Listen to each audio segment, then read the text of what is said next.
Today's menu features recipes that will leave you wondering if the vegetables or the fruit steal the show. Chicken couscous with harissa begins Nathalie's menu. A gorgeous peach and melon medley provides sweet, cooling flavors, and a luscious amethyst pie is the wonderful finish. The combination is a feast for the eye and the palate.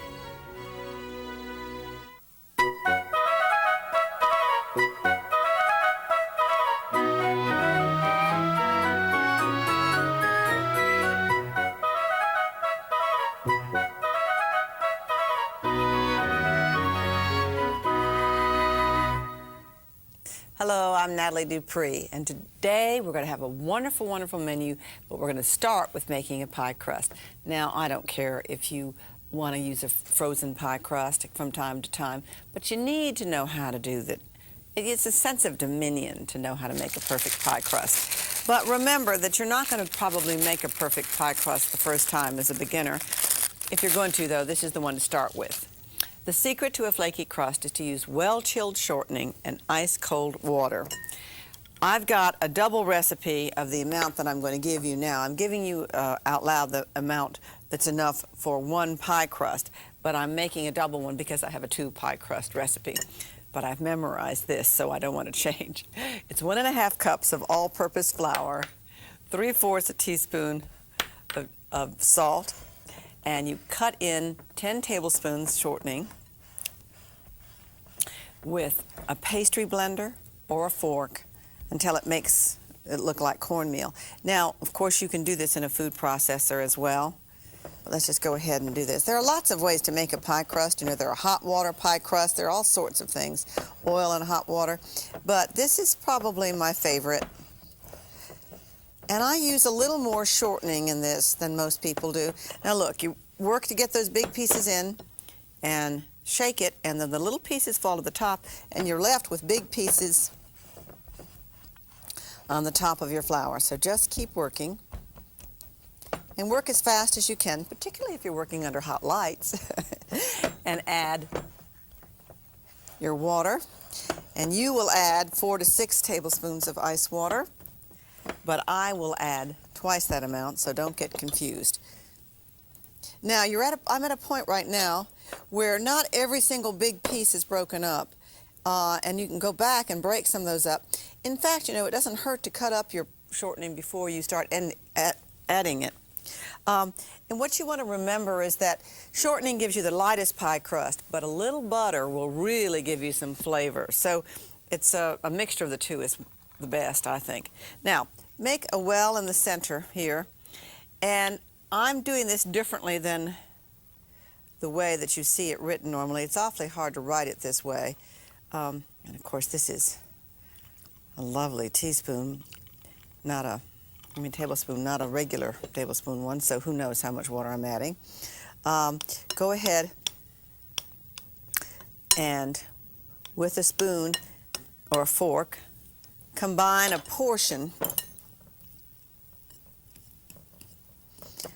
of your mixture. Now, water makes a pie crust tough, and it used to be that recipes would be given to sprinkle the whole thing with water, but I have found that if you add it just in one sort of area and move out what you get right, that you're not toughening up your entire dough. So let's go ahead and do that. Let's add a little bit more.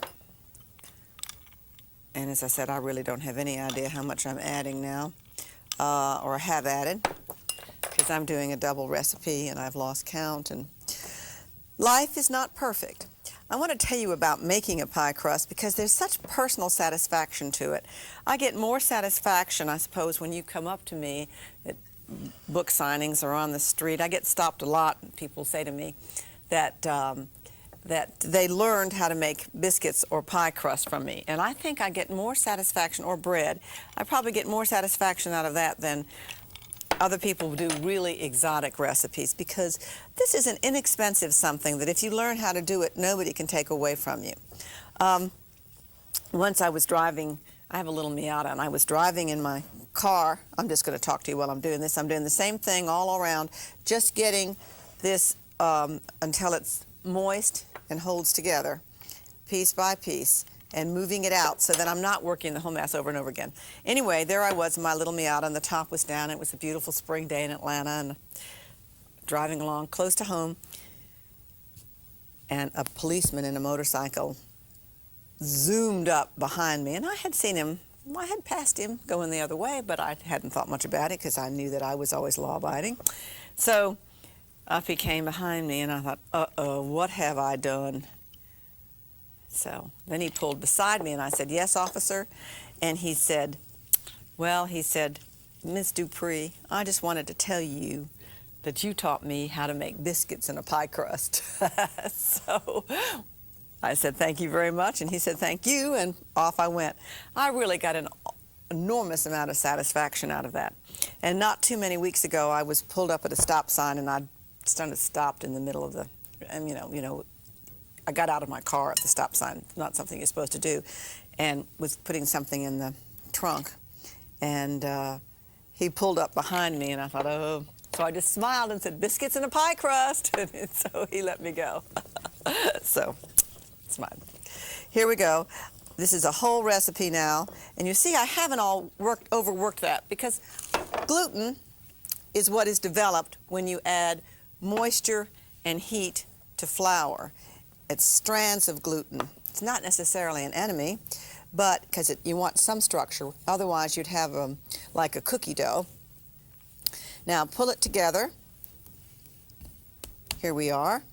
And this is a double recipe, so you'd want to divide it in half into 2 rounds and shape each the way that you're going into a circle. So let's go ahead and get this into a circle and this into a circle. And let me see then, I've got some underneath here somewhere. I've got another one to show you that was not made under lights. Now, wrap this up in plastic wrap, or I'm putting them in a plastic bag. And you want it to be as flat as you can get it, because if it's flat like that, you'll chill it. And it'll chill faster. And let it go, at least half an hour if you possibly can, or several days if you want. Use a pastry scraper to scrape this. I had one out, and I put it under the counter somewhere, and I don't want to fool with getting it. So let me sprinkle this for you. Now, this is cracking. It's always nerve-wracking when it cracks, because it might mean that it's too dry. So let's go ahead. And it's particularly a problem for me because I'm under the lights, and these things dry out easily. So flour your board or your wax paper, roll forward and back. And can you see that cracking? That probably means it's too dry. If it starts to crack when you pick it up like that, you know it's too dry. So you can do a lot of things. If you have a food processor, throw it back into the food processor with some more water, if you'd like, or just sprinkle it with some more water here. And here we go. I'm going to go ahead and pull mine up from the counter because I don't want to trust that one. I don't know how long that's been sitting there or where it came from. You'll just have to see me struggle with something that I made under the hot lights. And here we go. Now, start in the center and roll forward. Start in the center here and roll back. Pick it up, and you see, because I got so much water in it, that's not sticking, even though it's a lot hotter. Roll forward, backwards, pick it up, turn it, roll forward, backward, pick it up and turn it, and just keep doing that till you have a round.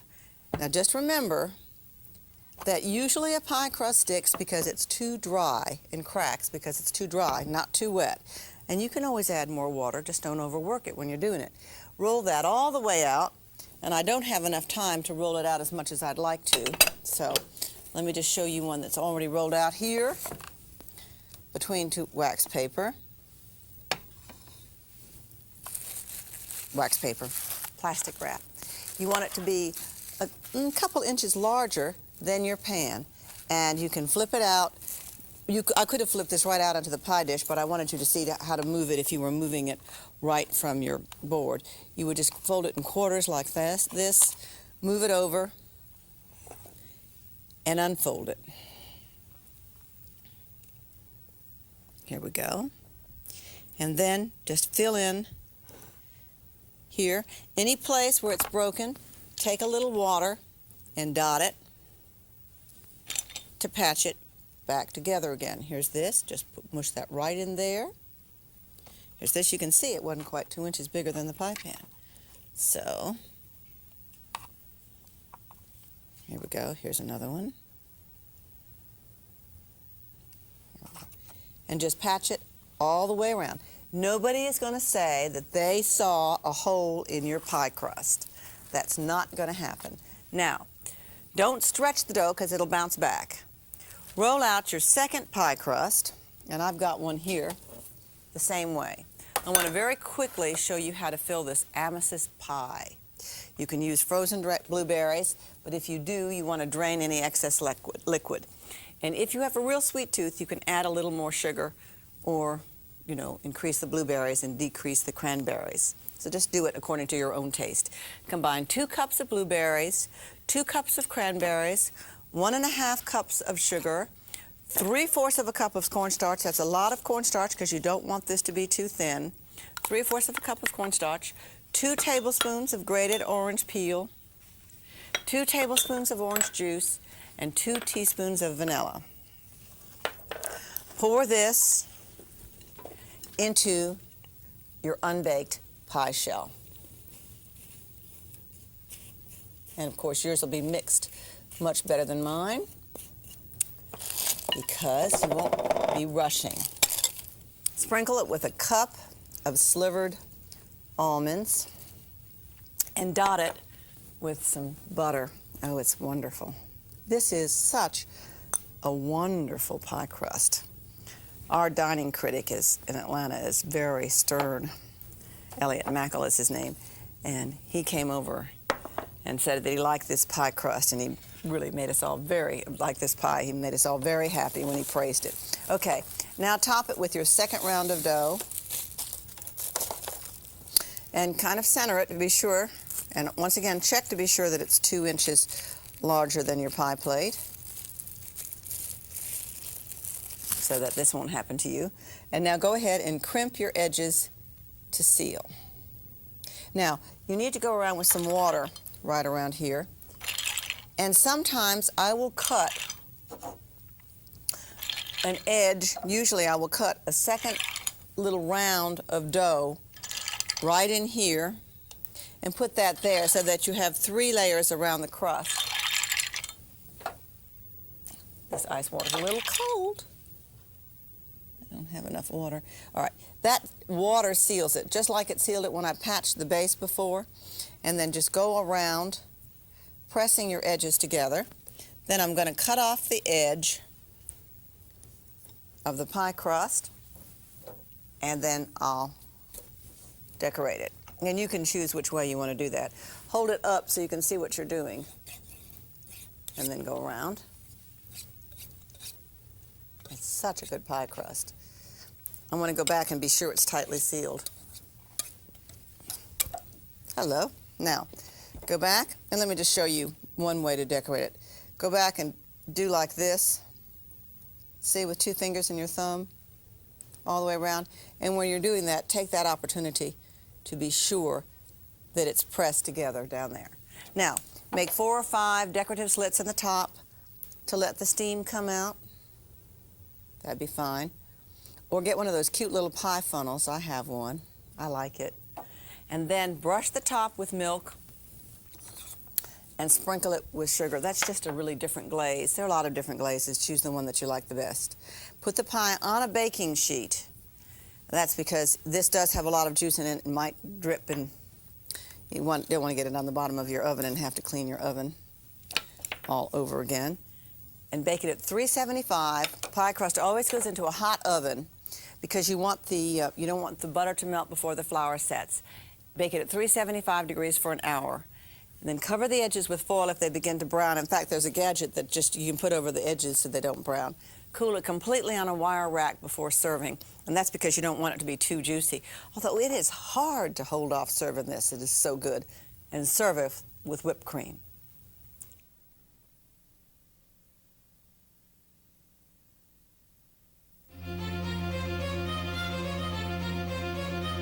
Nathalie will return after a word from her guest. Hi, I'm Randy Gabala, and today we're going to talk about essential kitchen gadgets, which you may have in your kitchen already, or you may not. We have some interesting products on the counter today. We're going to start off with a 2-cup measure. I'm sure you have one of these in your kitchen. You may have a 1-cup or a 4-cup. The thing that you want to look for when you get a measuring cup is that it is heat resistant. You want to be able to use it in your oven or your microwave. Also, never try to measure a dry ingredient in here. There's uncalibrated space at the top to allow for spilling, and you won't get an accurate measurement. The dry measuring cups that you see here come in 1/4 cup, 1/3 cup, 1/2 cup, 1 cup. If you do a lot of baking, you may want to get a 2-cup. The way you use these is you gently spoon in your dry ingredients and then level it off with a knife or a fork. You don't want to pack it down because it'll lose its volume. Another measuring device in the kitchen are kitchen thermometers. This one is a meat thermometer. This one is an instant reading meat thermometer. It's nice because you can use it on a barbecue grill, for a rotisserie, or in the microwave oven, and you can get a reading in about 60 seconds. Some basic kitchen utensils are stainless steel spoons. You want to make sure that your metal spoons are a good quality stainless steel so they won't rust. Also, they're strong, so they're good for stirring heavy batters or picking foods up. And you want to get a nice long handle, at least 12 inches long. These are 13 inches that you see here. And of course, the perforated one is for straining. These wooden spoons are nice because they're heat resistant. You don't have to worry about using a pot holder or a mitt with them. Also, they're wonderful in your cookware. They will not scratch it. But what you want to look for when you're getting wooden utensils is, first of all, wood that's not treated so you don't get any poisons in your food, and also a good quality hardwood such as a beechwood like these are here, or maple or cherry, so it won't absorb food odors, plus it'll prevent cracking and splitting. We also have some utensils for nonstick cookware here. These are nice because they have wooden handles and you don't have to worry about using a pot holder or mitt with these. This strainer here is a nice strainer because of a good feature that it has, and that's a hook on this end and a long handle, which means you can use this over a saucepan. You can also use it over a mixing bowl, and you can rest it there. You want to look for one that's a good quality stainless steel again, so it doesn't rust. This one has a little rim on it to prevent splashing, but you also want to make sure that the mesh is a nice fine mesh inside.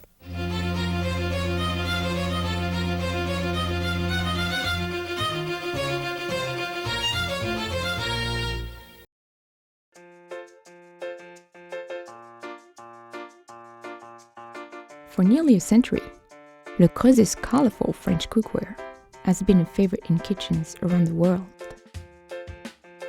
From its bold finishes and uncompromised quality to its easy-to-clean materials, the brand's range of iconic products are as easy to use as they are to love.